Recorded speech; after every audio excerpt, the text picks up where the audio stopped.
Hello everyone, welcome in my YouTube channel. आज के इस वीडियो लेक्चर में हम डिस्कस करेंगे मैकेनिज़्म ऑफ प्लास्टिक डिफॉर्मेशन। और इसके ऊपर अगर क्वेश्चन आएगा तो वो 8 मार्क्स में ही पूछा जाता है।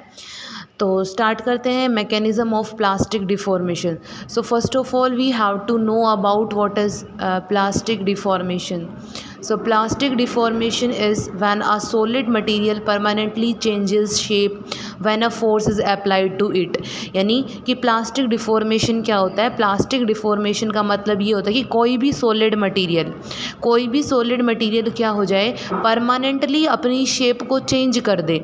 परमानेंटली क्या कर दे? अपनी शेप को चेंज कर दे जब हम उसके ऊपर कोई भी फोर्स को अप्लाई करें तब। Where the material returns to its original shape after the force is remove.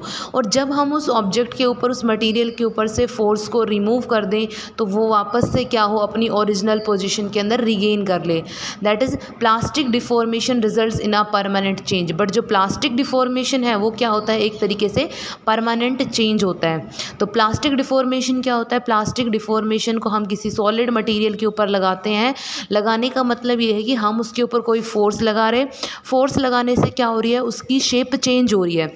और शेप चेंज होगी वो क्या हो जाता है? प्लास्टिक। एक होता है इलास्टिक डिफॉर्मेशन और एक होता है प्लास्टिक डिफॉर्मेशन। तो इलास्टिक डिफॉर्मेशन में तो हमने जब तक फोर्स लगा रखा है तब तक वो चीज़ स्ट्रेच है। जैसे ही हमने फोर्स हटाया वो अपनी जो एक्चुअल पोजीशन है उसके अंदर आ जाएगा।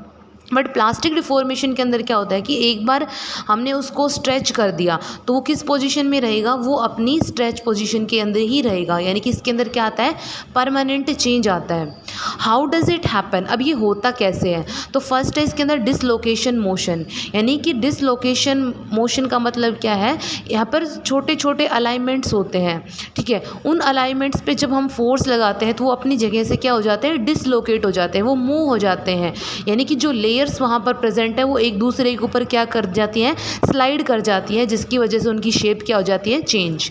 नेक्स्ट हमारे पास आता है slip occur when whole layers of atom slide और each other along specific planes and direction within the crystals. यानी कि अगर क्रिस्टल के अंदर कुछ स्पेसिफिक प्लेन्स बना दिए, कुछ डायरेक्शन बता दी हमें, तो वहाँ पे जो एटम्स होते हैं वो एटम्स क्या करते हैं? एक दूसरे के ऊपर स्लाइड करते हैं।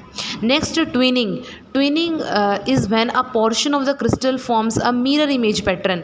ट्विनिंग कब होती है? जब कोई भी क्रिस्टल है वो मिरर इमेज पैटर्न बनाए। तो imagine a fold in a piece of paper where one side is a reflection of the other. Factor affecting क्या हो सकते हैं प्लास्टिक डिफॉर्मेशन के? तो पहला है temperature. High temperatures make it easier for atoms to move so the material deforms more easily. मतलब सबसे पहले इसको टेम्परेचर अफेक्ट करता है। सेकंड, स्ट्रेन रेट इसको अफेक्ट करेगा। This is how fast you apply the force, कि आप कितना तेज फोर्स लगाते हो। अप्लाइंग फोर्स क्विकली, अगर हमने एकदम से फोर्स लगाया, can make the material stronger but less flexible. तो वो मटेरियल को स्ट्रॉन्ग तो बना देगा बट वो क्या होगा? Less flexible. थर्ड है material structure. The size of the grains and the presence of impurity can affect how the material deforms. तो मटेरियल स्ट्रक्चर भी इसको अफेक्ट करता है। वाई इट इज़ इम्पॉर्टेंट, कि ये हमारे लिए ज़रूरी क्यों है? तो सबसे पहला अगर मैं बात करूँ तो design stronger material for buildings, cars and airplanes बनाने के अंदर यूज़ होता है।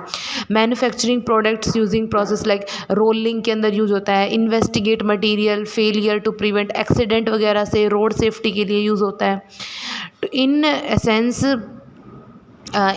Plastic deformation is all about how material change shape. मतलब प्लास्टिक डिफॉर्मेशन का अगर मैं सिंपल वर्डिंग के अंदर बात करूँ तो ये क्या है कि कैसे मटेरियल अपनी शेप को चेंज करता है परमानेंटली जब हम उसके ऊपर फोर्स लगाते हैं, या फिर वो इन्फ्लुएंस होता है टेम्परेचर से, या फिर जो स्पीड ऑफ अप्लाइंग फोर्स, या जिस स्पीड का हम उसके ऊपर फोर्स अप्लाई कर रहे हैं, एंड द मटेरियल स्ट्रक्चर, और मटेरियल के स्ट्रक्चर पर भी वो डिपेंड करता है। So this is all about the mechanism of plastic deformation. आज के वीडियो लेक्चर में इतना ही, मिलते हैं नेक्स्ट में। Thank you.